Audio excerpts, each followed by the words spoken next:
अगर आप किसी फैमिली फंक्शन में हैं, किसी पब्लिक प्लेस पे है और उस वक्त आप देख रहे हैं कोई इंसान एकदम से गिर जाता है, तो उसे किस तरीके से आप बचा सकते हैं उसकी जान? सीपीआर किस तरीके से दे सकते हैं? ऐसे एकदम से बेहोश होने के दो कारण हो सकते हैं। या तो ये कि वो सांस नहीं ले पा रहे, या फिर उनके दिल की धड़कन बंद हो गई है। तो हम इस तरीके से मूवमेंट करेंगे, एकदम चिन के नीचे हेड को नीचे की तरफ लेके जाएंगे, चिन को लिफ्ट करेंगे, हेड टिल्ट चिन लिफ्ट। जब हम करेंगे तो अगर जीभ पीछे की तरफ गिरी होगी सांस की नली पे, वो हट जाती है और सांस आना शुरू हो जाता है। अपने दोनों हाथों की पाम को इंटरलॉक करेंगे, चेस्ट के मिड से जो लोअर थर्ड है इसके लेफ्ट साइड में आप अपनी पाम रखेंगे और फिर आप अपने पूरे शरीर के वजन से कंप्रेस करेंगे नीचे। आपको अपने ना तो ये कलाइयां मोड़नी है, ना आपने कोहनी का जोड़ अपना मोड़ना है। हमने पेशेंट का हेड टिल्ट चिन लिफ्ट किया हुआ है, माउथ ओपन करेंगे, हवा भरेंगे अपने फेफड़ों में और पेशेंट के लिप टू लिप हम टच करके अपनी हवा पेशेंट के अंदर फोर्सफुली छोड़ेंगे। जिस तरीके से हम देख रहे हैं कि कार्डिक अरेस्ट के, हार्ट अटैक के केसेस बढ़ रहे हैं और सडन मौत हो रही है, तो उसी को देखते हुए हम डॉक्टर मनोज से बात करेंगे कि अगर आप किसी फैमिली फंक्शन में हैं, किसी पब्लिक प्लेस पे है और उस वक्त आप देख रहे हैं कोई इंसान एकदम से गिर जाता है, तो उसे किस तरीके से आप बचा सकते हैं उसकी जान? सीपीआर किस तरीके से दे सकते हैं, क्योंकि सीपीआर आपके लिए भी ज़रूरी है और क्योंकि अगर आप सीपीआर के बारे में जानेंगे तो आप दूसरों की जान बचा सकते हैं। डॉक्टर मनोज है मेरे साथ जो कि बताएंगे कि आप किस तरीके से सीपीआर दे सकते हैं। डॉक्टर मनोज, हम इस चीज को इस तरीके से डिस्कस करेंगे कि जो आम लोगों के भी समझ में आ सके। सीपीआर का क्या मतलब होता है, कब इसकी जरूरत पड़ती है। बिल्कुल।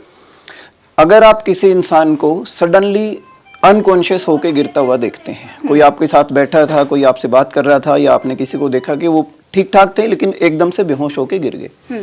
ऐसे एकदम से बेहोश होने के दो कारण हो सकते हैं। या तो ये कि वो सांस नहीं ले पा रहे, या फिर उनके दिल की धड़कन बंद हो गई है।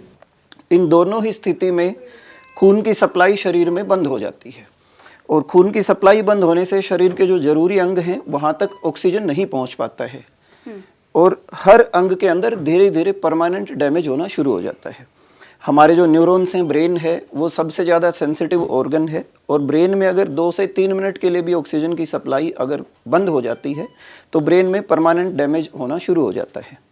तो सीपीआर का जो हमारा मेन मोटिव है वो ये है कि अगर किसी रिवर्सिबल कोज की वजह से सांस की गति बंद हुई है, दिल की धड़कन बंद हुई है, जिससे कि ऑक्सीजन की सप्लाई ब्रेन में बंद हो गई है, उसको शुरू किया जा सके।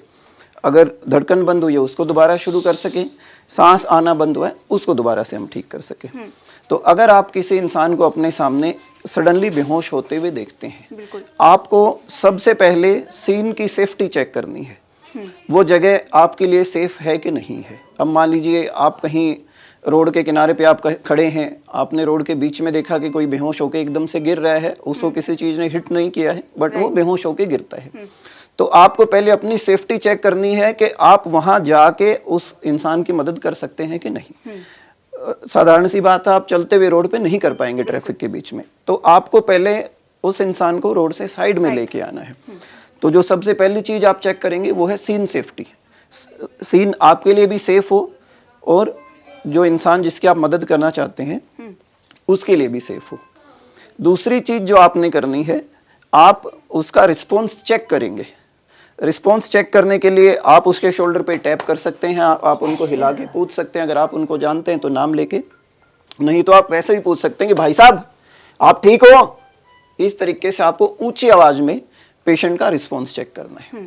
ऐसा हुआ, मान लीजिए पेशेंट ने रिस्पॉन्ड नहीं किया आपकी कमांड पे, अब आपको जो बाई स्टैंडर हैं, साथ में अगर कोई आपके है तो आपको उनको ये बोलना है कि आप 112 पे एम्बुलेंस कॉल कर दीजिए।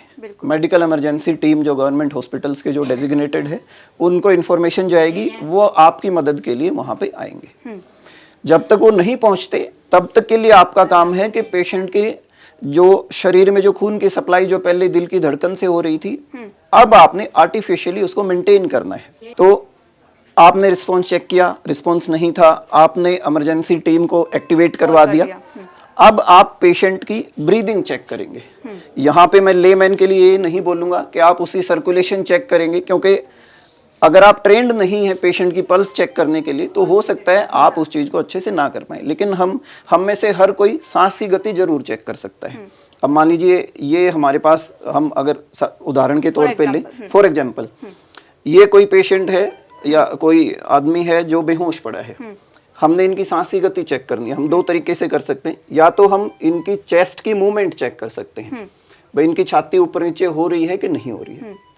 दूसरा तरीका है हम इनके कान के पास जाके सांस की आवाज सुनने की कोशिश कर सकते हैं, या फिर हम इनकी नाक के पास अपना हाथ करके हम चेक कर सकते हैं कि उनको सांस आ रहा है कि नहीं आ रहा है। अगर पेशेंट मान लीजिए सांस नहीं ले पा रहा है, हमें चेस्ट की मूवमेंट भी नहीं महसूस हुई, हमें यहाँ से भी रेस्पिरेशन महसूस नहीं हुई, अब हम क्या करेंगे, हम उसकी नेक को एक्सटेंड करेंगे। नेक को एक्सटेंड करने के लिए हम ऐसे, ये इस तरीके से जब हम करेंगे, कई बार कुछ सिचुएशन ऐसी होती है कि हमारी टंग फुल हो जाती है, टंग पीछे जब गिरती है सांस की नली के ऊपर, उससे भी सांस आना बंद हो जाता है। जब हम इस तरीके से मूवमेंट करेंगे, एकदम चिन के नीचे हेड को नीचे की तरफ लेके जाएंगे, चिन को लिफ्ट करेंगे, हेड टिल्ट चिन लिफ्ट जब हम करेंगे, तो अगर जीभ पीछे की तरफ गिरी होगी सांस की नली पे, वो हट जाती है और सांस आना शुरू हो जाता है। अगर ऐसा करने से हमने ये कर दिया, अभी भी पेशेंट को सांस नहीं ले पा रहा है, फिर हमने पेशेंट की सीपीआर शुरू करनी है। सीपीआर मतलब कार्डियोपल्मोनरी रिससिटेशन। अब आपने कंप्रेशन, चेस्ट कंप्रेशन आपने शुरू करने हैं। चेस्ट कंप्रेशन शुरू करने के लिए मान लीजिए ये हमारी चेस्ट का नीचे का हिस्सा है, और ये स्टर्नम बोन जो है, जैसे अगर अभी आप देख पा रहे हो तो मेरी चेन का जो सबसे नीचे का हिस्सा है, ये मेरी स्टर्नम बोन के साथ में कोरस्पोंड करता है। इसका जो लेफ्ट मार्जिन है, लेफ्ट मार्जिन पे, इसके लोअर 1/3 पे, लेफ्ट मार्जिन पे हम अपनी पाम रखेंगे, दोनों हाथों को इंटरलॉक करेंगे एक दूसरे के साथ में, यहाँ पे हम पाम रखेंगे और फिर हम कंप्रेस करना शुरू करेंगे। डॉक्टर इस साइड से करेंगे और आगे से? आप किसी भी तरफ से कर सकते हैं, जो भी आपके लिए कंफर्टेबल हो। यूजुअली पेशेंट की राइट साइड, पेशेंट की लेफ्ट साइड से कंप्रेस करना इजी रहता है, क्योंकि हार्ट लेफ्ट साइड में है। तो आप अपने हाथ, दोनों हाथों की पाम को इंटरलॉक करेंगे, चेस्ट के मिड से जो लोअर थर्ड है इसके लेफ्ट साइड में आप अपनी पाम रखेंगे, और फिर आप अपने पूरे शरीर के वजन से कंप्रेस करेंगे नीचे। आपको अपने ना तो ये कलाइयां मोड़नी है, ना आपने कोहनी का जोड़ अपना मोड़ना है, आप अपने पूरे शरीर का वजन आपने डालना है उसके ऊपर। और जब आप कंप्रेस करेंगे, कंप्रेशन की डेप्थ आपकी 5 से 7 सेंटीमीटर तक होनी चाहिए।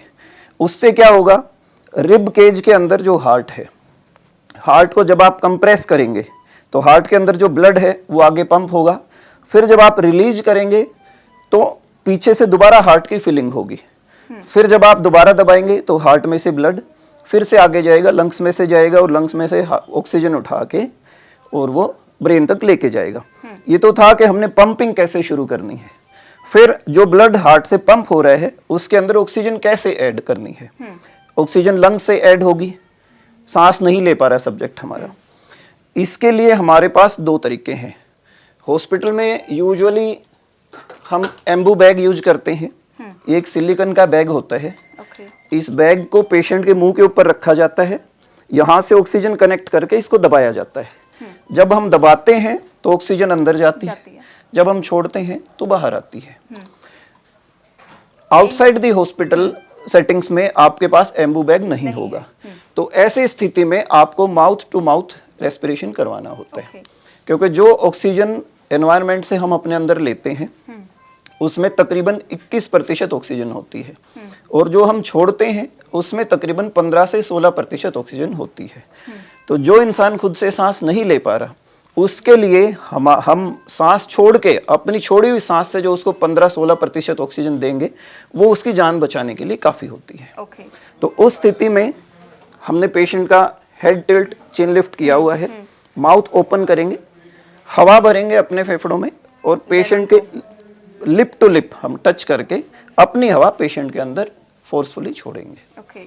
जब हम कंप्रेशन शुरू करेंगे, हम 30 बार कंप्रेस करेंगे, 30 टाइम्स कंप्रेस करेंगे, और हमारी जो गति है वो ऐसी होनी चाहिए कि 1 मिनट में हम 100 से 110 बार कंप्रेस करें।